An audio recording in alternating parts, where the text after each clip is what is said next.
Hey guys, we are live. Let me go tweet out that we're live really quick. Thank you so much for coming on the show. I hope everybody has had an awesome week with everything that's going on. I know our that is not how you spell that. I don't like caps because it generally doesn't like fix the spelling. Just bad times.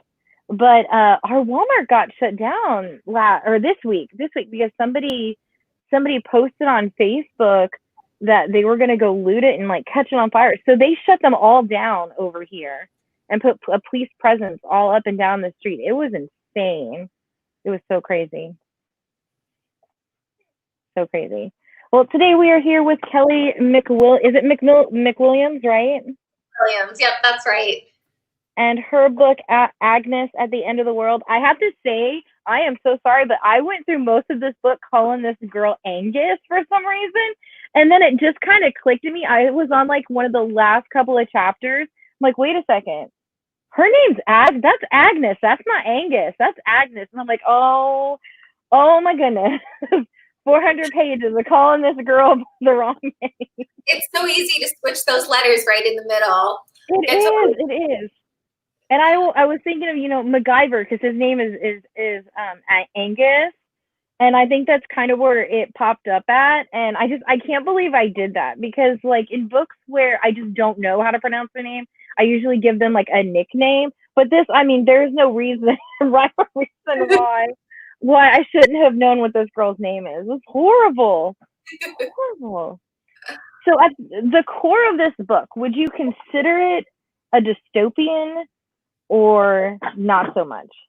I consider it a dystopian novel at heart, because it's really all about this girl discovering what's wrong with her community, as we were just talking about before, and discovering that she needs to leave it, and then also that she wants to sort of be in rebellion and try and remake like a better world. So to me, it hits all the dystopian, like if you were going to put it in a category, I feel like that's the biggest one. And we're inspired by like all of the dystopian fiction that we grew up with and went through college with, like The Hunger Games was a big influence. Parable of the Sower by Octavia Butler is probably the biggest influence on this book. So to me, yeah, definitely dystopia it's key for the book. Well, it definitely worked. I knew I forgot to go share this somewhere. I forgot to go share it on Facebook. Those shares over there really quick. So this isn't your first book, right? So we're sort of treating it as a debut book, because the very first book that I wrote, I published when I was like 16. Okay. Oh, I remember reading about that. Yeah. I was a teenager myself, and so I wasn't involved in any of the promotion of the book. Not too much. I did like a few things, but mostly like I was in high school and I was just trying to do that and do life. And then I took, many years off of writing fiction or trying to write fiction, and it sort of wasn't clicking. And so because it's been so long, like my publishing company decided to treat this as my debut book. And I feel like it is, because I feel like it's the first time that I've written in a book where I've written a book where I was really in control of the story. Like Doormat was a good story for a teenager to have written, but it just kind of came out of nowhere. It was one of those fluke things. But this was where I had to like teach myself how to tell a story, and where I sort of learned the craft of writing. So that makes sense. That makes sense. Well, as a debut, I've got to say that this was out of this world. Like seriously, this was so good. And I really like how because this is a standalone, but I like that, if it does well enough, I think because of the way that it ended, you could always come back and tell another story with it, but it's really kind of not needed.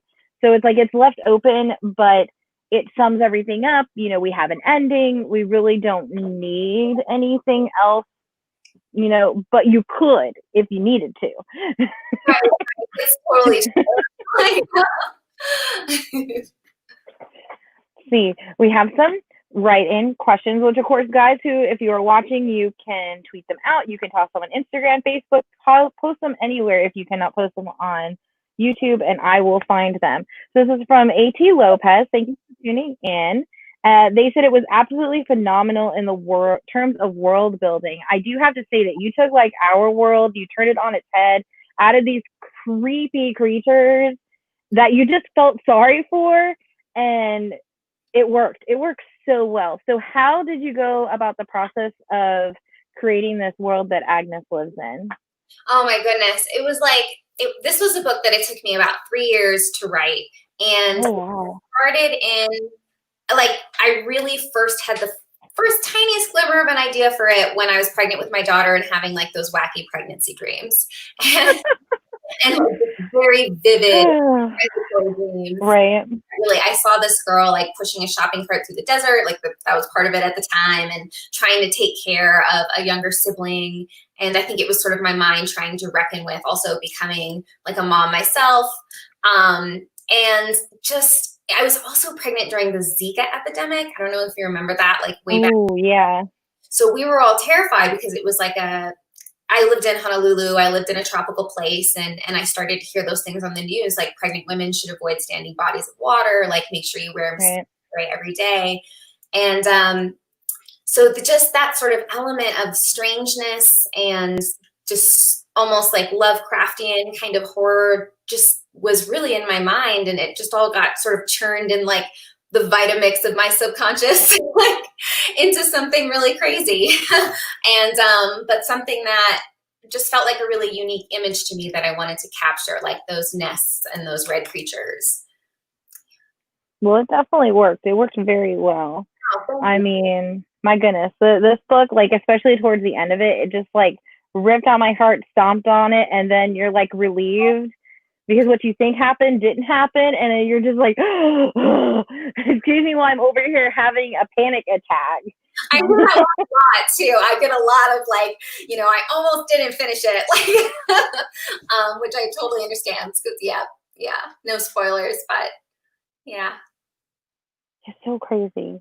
So, of course, in this, her little brother is a type 1 diabetic. Where exactly did you get the idea to add, of all the things on the face of the planet that you could have chosen, why that? Yeah, no, I used to work for a company called Reading Partners, and we did literacy tutoring for kids, and we worked with like the 8 and 9 age group. And I just remember meeting like a little boy who had type 1 diabetes and had the aide in there with him in school. And the memory of how much she had to work just to go through a daily life just always stuck with me. Now, I have to admit that the first time I wrote like this draft, like actually pretty close to publication, I was all sorts of wrong in terms of the representation. Like, it's a complex condition. It's a condition people who live it, like they really understand on like such a deep level because it's woven into your daily life. So I reached out to an author, Sarah Glenn Marsh, and I said, would you mind helping me and being my sensitivity reader? And she super graciously combed through the whole manuscript, like got on the phone with me for like an hour and a half, and we worked this thing out. And to this day, I mean, I just really believe like you wouldn't always think that things like a chronic medical condition is really writing outside of your identity, but it 100%. Like if you haven't lived it, like I always recommend to writers, go find a sensitivity reader, no matter like how small a deal you think it is, because representation is important. And Sarah told me stories about, when she comes across bad rep for type 1 diabetes, it just gets under her skin. And like, I totally understand that. Like, I'm a mixed race person, and when I see crazy rep, it's the same thing for me. It's like you have an almost physical reaction to like, why do you have to propagate these myths? And so I'm just eternally grateful to Sarah for swooping in at the last minute and helping out with that. I still think it's funny that when we were talking before, that the lady that you had for your sensitivity reader is the lady that I spoke with when my 15-year-old got diagnosed 2 years ago with type 1 diabetes. That she's the one that came to me like, oh, hey, well, I've been a type 1, forever. If you have any questions, you can just ask. So I ended up like asking her a buttload of information on this because that was really scary for your child to end up. She ended up in the ICU for 3 days. So, it's a crazy illness. It is such a crazy illness. But you did so good with it, because you didn't really go into like the medication and the specifics of it. You kept it very, broad. in its telling and stuff, which works a lot better because then there's less chance you could slip up on stuff. It's true. Because it's so easy. It's so easy because there's very specific things. It's step A, B, and C. It's not like step A, D, F, G. So you did really good with it. No, thank you. And I'm really glad, and I certainly hope that type 1 readers will feel seen. Right. I also hope that parents and caregivers of kids will feel seen with Agnes, because you see too how it becomes so much a part of her everyday life. Mm-hmm. Is helping Ezekiel through this, and I mean it's ultimately also the catalyst for why they leave the cult. Right. He knows he can't make it there. Yeah. I think it's that's kind of why I really loved it, because you don't really see that kind of illness in books and stories. It's always, oh, it's cancer, or they're psychopaths, or they have what is it, PTSD, or stuff that you usually see in the public. It's not stuff that this isn't something that people usually talk about. So I think for those kids that are type 1 diabetics, or people that siblings and stuff that are in the young adult community, either they have it or one of their siblings have it, that this story will, call out to them a lot more than others. So great to hear. I hope so too. Right. Let's see. We have another question. Now that Agnes is about to be published in the next few days, if you look back to when you were first writing the book, how has your writing evolved over the years? Oh, wow. So when I first started writing this book, or first starting writing in general? Well, I would say, okay, the biggest change for me. So I feel like all writers, we have strengths and we have weaknesses. And I've always had certain strengths,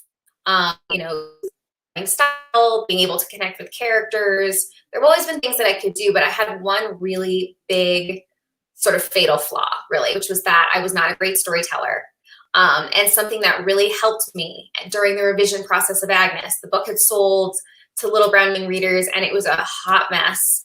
And I did a page 1 revision after it was sold. I mean, I started way from the beginning because the story's bones just weren't there. And the tool that I used was Blake Snyder's Save the Cat storytelling tool. Oh, I've heard of that book before. I can't recommend it highly enough. Especially since we're all so familiar with movies, it just helps frame react structure in a way that's really easy to understand. It gives you a language to talk about how you build a story and what keeps momentum going and sort of what's going to keep people turning pages. And I was just so happy that I had finally sat down to read that book, because I think that it helped repair. It's been the biggest change in my writing for sure. I never just sit down and write anymore. I have a plan, and I always right from the seat of your pants type of person. But these days, I've switched sides. I'm a plotter now. Yeah. That's awesome. Okay, let's see. The next question is, what is your favorite mac and cheese recipe? Mac and cheese is all over this book constantly. When I actually got to those parts, I'm like, okay, you know what? We're having mac and cheese for dinner. It's the perfect comfort food. Especially now, mac and cheese is perfect. I like any type of mac and cheese with breadcrumbs sprinkled on top. That's a key one for me. And I'm going to admit this, I think Kraft's macaroni and cheese might be just my favorite. So basic, and I know it's in a box, but I love it so much. It's yummy. Oh, I know. And it gets you in childhood. And right now we have in our pantry a box of unicorn shaped macaroni and cheese for my 3-year-old from Kraft's. And that could be dinner tonight, actually. Oh, goodness. I thought it was kind of funny in the story where Ezekiel's when they get to, out of the compound and get to where they're going, he's questioning why it's this bright neon orange instead of, whatever it was before. And I'm guessing it's because theirs was whole grain and not just regular. There's homemade, the homemade cheese sauce. They never achieve. It's just not the same. Gotta this mac and cheese is radioactive. That's why it looks like that. I really enjoyed that scene too. Yeah. Mac and cheese is such a a versatile food though, because like you can add a meat to it. You can add broccoli to it. You can add so much stuff. It's like ramen noodles. You know, you can add pretty much almost anything to it and it will still be great. I know. It's like a magical dish. I also like the ones that are like half cauliflower and half noodles, because I feel like you I can't haven't tried those. boil them first. You can't tell the difference between the cauliflower. Oh wow. So you just feel like you're eating a giant bowl of pasta, but really like half of it is vegetables, which is right. Win-win. Probably a lot better for you than than everything they put in those noodles or take out. See, the next question is, the research you did is certainly reflected through the realism in the book and the emotions you get from the urgency of Ezekiel's character. How did you come up with Ezekiel? Ezekiel took shape over the course of a couple years, actually. When I began writing the book, the very first draft, Agnes was actually caring for a baby, like an infant. Oh, goodness. I know. And I was like, I need a character who can talk back, like who needs to leaving this cult, because Ezekiel's like, no, this is my home, this is my world, my family.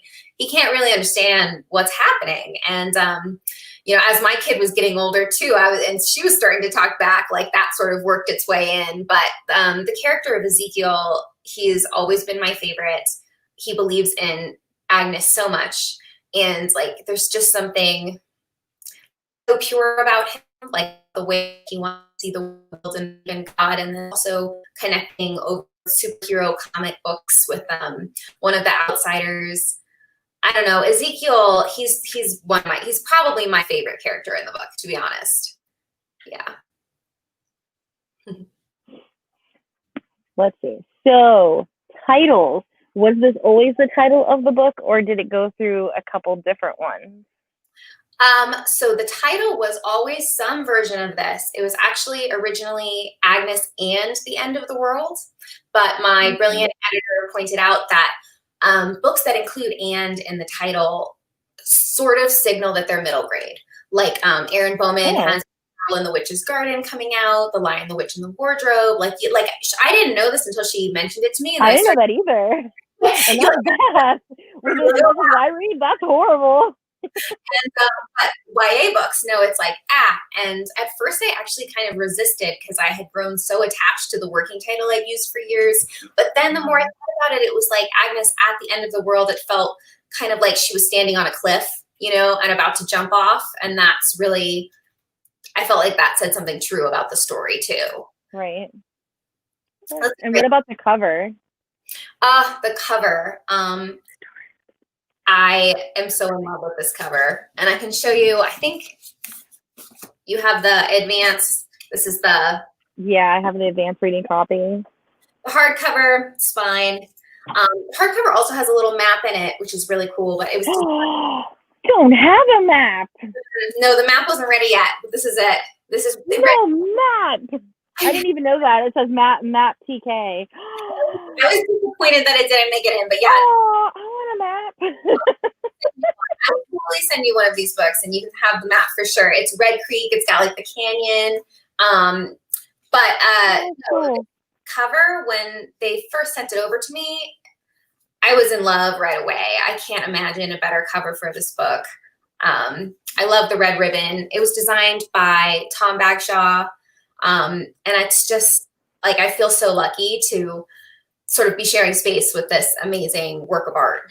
So, yeah. I love this cover. I mean, it's eye-catching, and then you have like the birds in the back that have like that red sheen, which now why it has that, and then that red ribbon that's in there, and it really makes those colors pop. And then especially when learn that those colors are a sign of resisting. It just makes it so much better. It's so pretty. I love this cover. Yeah, no, I absolutely love it too. And I feel lucky to have it, really. So did you get any input on what you did with they did with the cover, or not so much? They certainly showed it to me to sort of sign off on. And I don't know that authors generally have too much input on their covers. Like in general, it's just kind of you get it, and and I felt super lucky, and I really Right. one it came out pretty much fully formed. I almost didn't, I had nothing to say, but the one thing they did was they added the tagline to the top of the hardcover. It says, "I wish I could tell you that before the end I wasn't afraid." And they also made the letters a brighter color. Like in the original version, the coloring, it was kind of muted, and they actually, it's hard to tell on my screen right now, but you can see it on your arc too. They kind of glow a little bit. Right. I was going to say that because one of the I was playing around with a couple of phone apps, picture apps on my phone, and one of them was to give a glow, and man, that made that seriously glow. Like you could tell that there's some glow around it. I know, it's incredible. And oh yeah, I love the graphic that you made with the storm in the background too. That was beautiful. I was trying to figure out what some covers are really, really easy to do, like all the animations to, and then some of them, like, what am I going to put with this? Because it's called Warble. It's an app, and so it all has pre things done. So you just go through and pick what you want, and they don't exactly have birds on there, so or ribbons. So I couldn't really do much with that. So I'm like, okay, we'll just make her hair move, and we'll toss some storm clouds and stuff behind her. But it came out really nice. So it was beautiful. Yeah, I love making those things. That's great. Yeah, I'm just learning how to even use social media, because honestly, until I would say August of this year, I didn't even have an Instagram account. Oh goodness. No social media game at all. And a writer friend of mine was like, "You have to get it together." You don't have to post religiously, but you have to at least have them so other people can tag you in it. Yeah. And I had not heard the word bookstagram until September, but now I'm so glad that I know about it, because I love the sort of the art that people make with other people's work and the covers and the lists. Right. It's really, really cool. I'm personally not talented visually. My husband likes to joke whenever I try and make things that writing a novel comes with a free unpaid graphic design internship. I might be failing my internship, but I'm trying my best. So that's why I like the apps, because you just toss in there what you want, and I can just pick and choose, and as long as I have it in, it's called layers, then I can put it in between a layer. I can mask stuff so you can't see it, and I've gotten a lot better with it lately versus when I first started doing it. On the iPad, it's so much better because I have the pen, and I can blow it up and get really into there, but it's a lot easier than what people think it is. It's not all that complicated. It's true. At first, when you're messing around and you sort of don't know where to go, when I discovered Canva, that was a game changer. Right. It was just so simple and so easy. But when you're trying to do it, there's some trial and error. There's a little bit of a learning curve, but you're right. Yeah. With the right programs, it gets a lot easier. Yeah. Things are, if you don't know how to do something, if you're a book blogger or an author or something, you don't know how to do something for your website or a picture or something, go search for it. That's why I started when I first started out with my site. If I didn't know how to deal with an HTML code or something, I went and looked it up and did a step-by-step. Now I can pretty much code anything I want on my site. So, it takes some time, take a breath, but it's not as hard as what you think it is. Because if it was, I probably wouldn't be doing it. I also felt really, really lucky because I built a team on the advice of some other authors, and I thought that might be fun to do for Agnes. And my street team members are all seasoned bookstagrammers, book bloggers, creators in their own right. And they can take a flat lay, it's nobody's business. I feel like I've learned so much just from watching them. And also whenever I really need help, I'm always just you guys, how do I turn this in? How does it become square? Yeah. And so Team Agnes, they're amazing. Yeah. That's so cool.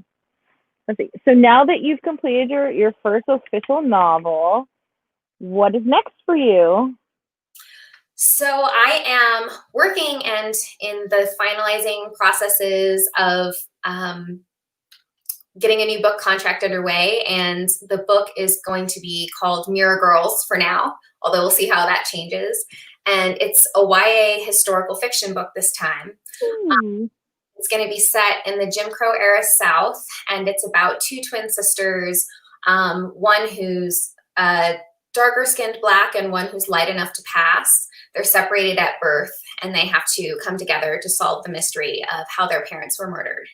So a little heavy. Oh, wow. Yeah, but I've been writing it. I've been sort of pouring my heart and soul into it, and I'm really excited to see it taking shape, and I'm going to be really excited to announce it hopefully soon. Ooh, sounds awesome. So do you think that you'll stick with like the same thing, like, this is kind of a contemporary dystopian, now you have like a mystery historical, do you think you'll branch out into anything else, or do you think we'll see another dystopian book from you? I would love a dystopian book one day. Like, a dystopia is really a huge part of my heart, like growing up on that. At this point, I'm a little bit afraid to write another dystopia. Right? The pandemic book, there's a pandemic quality to this book, so trigger warning for anyone. Right.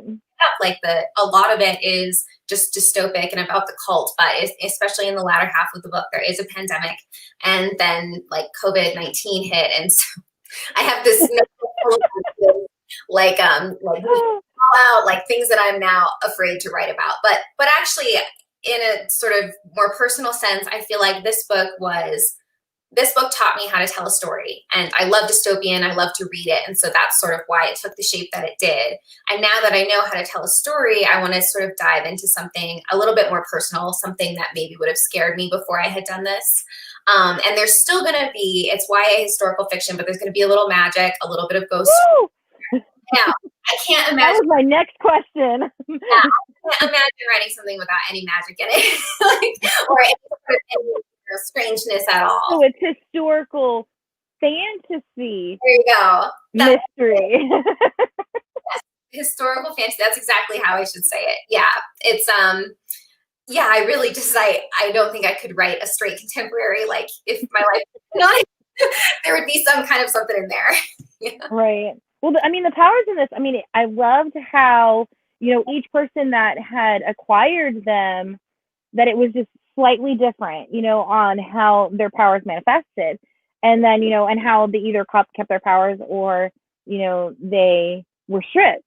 And I really like that, even though that this book deals a lot with, religion and faith and stuff like that, it didn't sound preachy at all.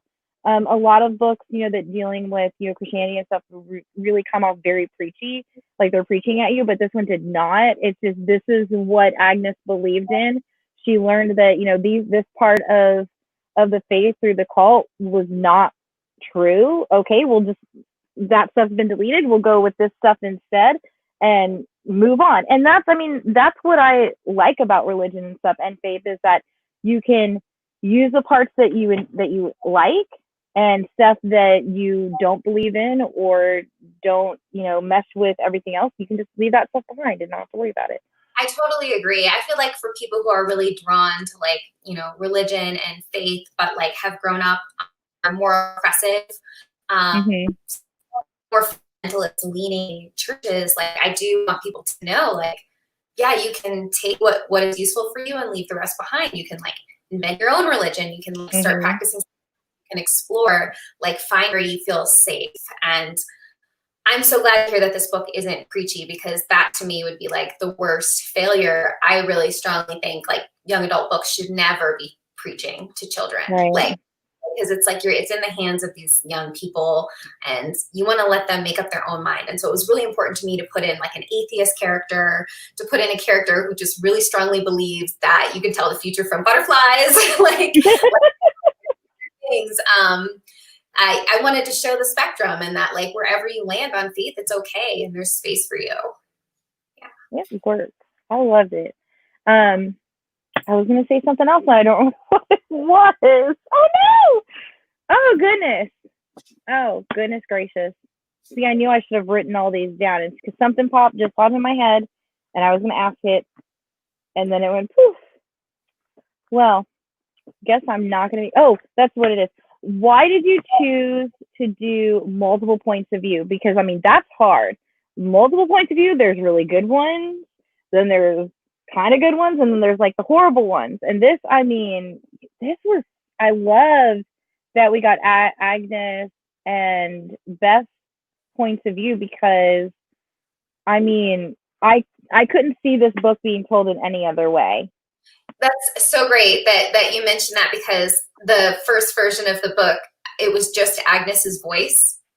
But Beth kept trying to talk, and she would do it. Like sometimes I would include like her diary entries, or she'd write a letter. And my actually, he was like, well, maybe you should just give her a perspective, like give her an actual voice. And when I had Agnes's story pretty much all laid out, and so it was just letting her speak sort of like her truth throughout it. So what I recommend for people who are writing something with dual perspectives, if you can, write one perspective first and then layer in the next one, because that way you kind of are able to see, like you're able to channel those different voices. Because my problem sometimes with multiple point of view books is like they all sound the same. You know, the character. Right. Like if you open to a random page, you can't tell who's talking. And I really wanted it to be like crystal clear, like this is Beth and this is Agnes. And something that really helped was just, doing it at very separate times. I really like that the publisher put like who it is as well, because that's just really nice to have. Because I know a few books, like they don't have any headers. So it's like you go and it changes point of view, and you're like halfway through the chapter, like, wait a second, we were just over here. Who is this? Yeah, no, I don't name. I feel like that's key, like. It definitely helps. But this book was just so good. And like if like this, which I'm hoping it does really, really well. I think it's almost at five full overall rating on Goodreads. If it does very well and your publisher decides that they would want a book 2 to this, where do you think that book might lead us? Oh, well, I think we would see a lot more of Beth. I think I'd be most curious about where she goes next. Like, try not to spoil anything. Right. Her journey, and then also like what it looks like, I think, to rebuild a world really from the ashes that we were left with here. I would be totally down for that. So if it does really well, you'll be my first text. Woohoo! I'll let you yes. do it again. Yes, please. I think it would also be really cool. I do not remember what the little girl's name is, but she's like you know who I'm talking about, that was part of the other thing, it would be really cool to have her and Beth's points of view. That would be really cool. So then, because if she's still on the compound, then you could have everybody else, knowing and checking in with everybody else that we've fallen in love with. And, without giving away spoilers, because again, this book rips out your heart, people. Like, seriously, you're going to die. Be warned. Have tissues. The last couple of chapters, have some tissues, because you're going to need them. And then everything's fine. So, but so you can check in with everybody that's still at the compound. But then also, you still have 2 completely new perspectives. So I think that would be. I love that. That'd be really cool. That's fantastic. Really cool. I'm definitely going to have to credit you if it goes down that way too. Like, yes. Olivia,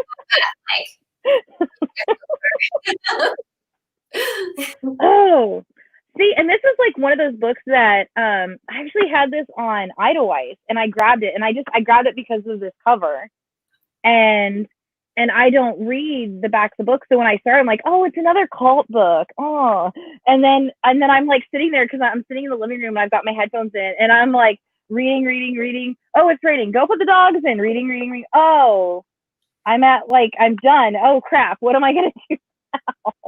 Oh, I'm so glad that it pulled you along and that you enjoyed it. That's like number one goal, is to make something fun for readers, I love it, but it's like I am kind of happy at this point, right? The second that this is a standalone, because there's books that I've read, and then it's a series, and I've read it like 6 months in advance. So then, like the book, I read Nora Roberts' newest book that's coming out. It's not coming out until November. I'm like, what am I gonna do? The book's not even out yet. It's not out until like the end of the year. that. Yeah. Oh no, and it's the worst when it's like a big cliffhanger.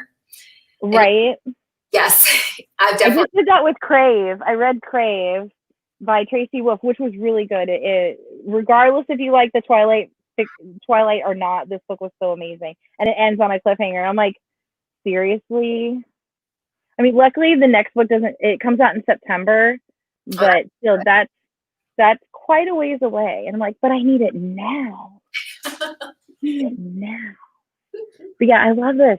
Guys, if you haven't read this, you need to. And does anybody else have any more questions? I think I wasn't paying any attention to the feed over here. Oh.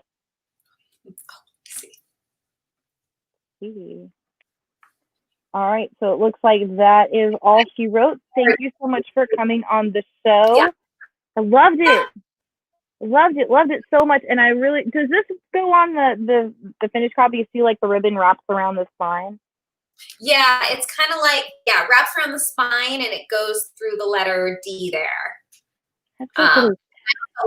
Sort of the bird wing that goes through the S up here. Mm-hmm. I'll send you a hard copy. You can get that map.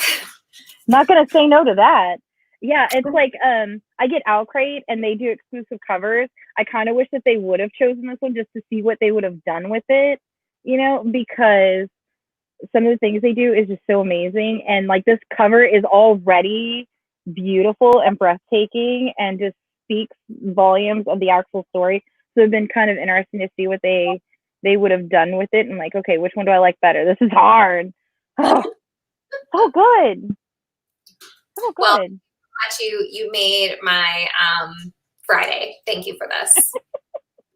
That is what I'm here for. And hey, I'm just happy that the internet stayed on because I've got these headphones and I can hear the rain outside. So it's bad. So as long as, it didn't kill the show. So yay. So thank you so much for coming on. I will be looking for that hardcover in the mail so I can have a reason to reread it. So how different is the ARC to the finished copy? Did anything change or? Caught some typos. Tiny little the core story. Core story totally the same. I think I switched out a couple names. So there's a couple more proper names like Agnes. Mm-hmm. And Beth, so you can be reminded who's speaking. But it was really the lightest touch kind of copy edit. So no core story changes. So no surprises. Okay, that's what I like to hear because exactly. I've done that before where you read an ARC and then I do my review and they're like, oh no, you need to read this version of it because I changed the entire ending. And I'm like, Lord, this woman's trying to kill me. You're not allowed to do that. They give you a character limit for how much you can. How much you can change. That's probably a good thing for me because I do tend to revise, the heck out of things and, right. Yeah, just didn't want to mess with anything. Well, guys, pick this book up. You will not be disappointed. It was amazing. Good book. It is going on one of my picks for dystopian for 2020. We do awards at the end of the year, so this one's in the running. Oh, dystopian. It's first one on the list because I don't think I've read any other dystopian books this year, so it is on there. Whoop whoop. Guys, tomorrow you can tune in at 7 p.m. Eastern Standard Time. We will be talking with Nancy Kavanaugh of When I Hit the Road. This is a middle grade title from Source Books. And Anna Reese is actually going to be somewhere on the show. She has ran off. She got done reading through all her books as she made a gigantic mess on the floor. I can't even get out of bed. That's great. So definitely tune in tomorrow. You can check out the RSVP for that off of our YouTube channel under Cross Reviews, or you can go to crossreviews.com and find it under Author Chat, upper right-hand corner, last one there. So thank you so much, Kelly, for coming on the show. I love this book. It's amazing. Everybody needs to read it. It's so good. Yummy, yummy, yummy. Read it, read it, read it. Thank you so much. It was awesome. Have a great night. You too. Bye.